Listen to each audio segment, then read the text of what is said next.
এদেশে যারা অমুসলিম, যারা সংখ্যালঘু হিসেবে পরিচিত, তাদেরকে যেন আমরা সংখ্যালঘু না বলি, আমরা সাংবিধানিকভাবে সকল নাগরিককে যেন নাগরিকই বলি।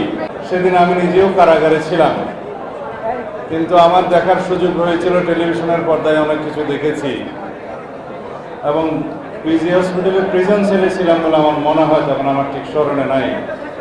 ইতিহাসে এর চাইতে বর্বরতম হত্যাকাণ্ড কখনো এই পৃথিবী প্রত্যক্ষ করেনি এবং সেই বর্বর হত্যাকাণ্ডের পরে এত বড় মিথ্যাচারও কেউ প্রত্যক্ষ করেনি।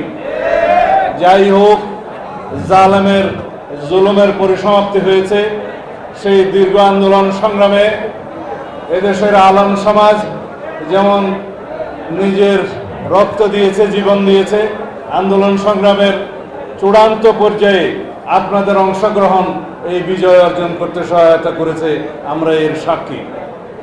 এই দেশ ফ্যাসিস্ট মুক্ত হয়েছে, কিন্তু ফ্যাসিবাদী কালচার, ফ্যাসিবাদী প্রচারণা, ফ্যাসিবাদের দূষরদের বাংলাদেশে অস্থিরতা সৃষ্টির পায়তারা বন্ধ হয়নি। আমরা যদি সবাই ঐক্যবদ্ধ থাকি এবং ফ্যাসিবাদ বিরোধী যে জাতীয় ঐক্য গঠিত হয়েছে, এটাকে আমরা সবাই ঊর্ধ্বে তুলে ধরে আমাদের জীবনে এই ফ্যাসিবাদ বিরোধী ঐক্যকে যদি এই জাতীয় জীবনে শক্তিতে রূপান্তরিত করে এই জাতিকে এগিয়ে নিয়ে যেতে চাই, তাহলে ইনশাআল্লাহ আমরা কামিয়াব হব।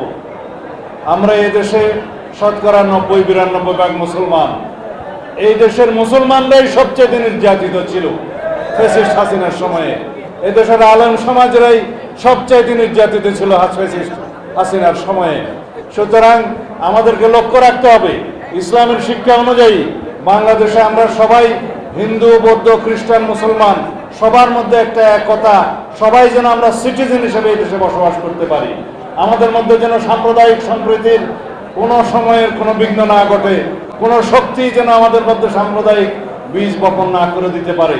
এদেশে যারা অমুসলিম, যারা সংখ্যালঘু হিসেবে পরিচিত, তাদেরকে যেন আমরা সংখ্যালঘু না বলি, আমরা সাংবিধানিকভাবে সকল নাগরিককে যেন নাগরিকই বলি, সবাই যেন সাংবিধানিকভাবে সিটিজেন হিসেবে এই দেশে বসবাস করতে পারি, সেই রকম একটি আবহাওয়া পরিবেশ আমাদেরকে নিশ্চিত করতে হবে। আপনাদের নেতৃত্বে সেটা নিশ্চিত করতে হবে। এটাই হচ্ছে ইসলামের শিক্ষা, রাসূলুল্লাহ সাল্লাল্লাহু আলাইহি ওয়াসাল্লামের শিক্ষা।